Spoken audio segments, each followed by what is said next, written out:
Des masques sur le visage, le symbole à la fois de l'inquiétude de la population chinoise, mais aussi un des moyens de protection individuelle pour faire face au coronavirus. À ce jour, plus de 500 cas recensés et 17 décès.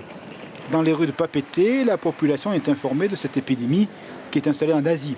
Au stade actuel, les autorités locales considèrent comme faible la possibilité d'introduction du virus en Polynésie, mais la vigilance reste de mise partout. On n'est pas trop inquiète, on est un peu loin, donc ça va. Et puis après, c'est un peu contrôlé, donc ils vont peut-être trouver quelque chose. Enfin, ils contrôlent dans les aéroports, donc il n'y a pas de souci. Donc tu es sereine, quoi? Oui, je pense, oui. Il faut s'attendre à toute éventualité. Hein.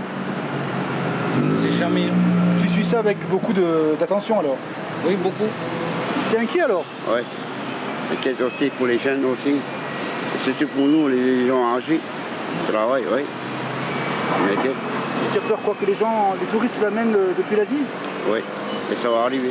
À Nouméa, dont l'aéroport a une liaison directe avec la Chine, des mesures de prévention ont été décidées dès l'arrivée des passagers.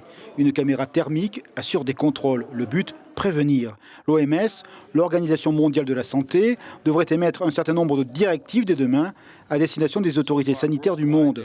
L'origine du mystère du virus reste entier, mais sa transmission d'homme à homme est, elle, une certitude. Discutablement un nouveau virus, un nouveau coronavirus dont on ignorait tout jusqu'il y a encore quelques jours, qui est capable d'infecter l'homme, qui a une origine animale, c'est à peu près certain, qui est passé par un animal qui a pu être en contact avec l'homme. Ça s'est passé en Chine, tout ça c'est certain aussi, et c'est pas un virus qui a circulé depuis très longtemps. Là maintenant, il n'y a plus de doute sur le fait que cette transmission interhumaine existe et que donc on peut être contaminé si on est exposé à des gens qui sont infectés et eux-mêmes excréteurs de virus.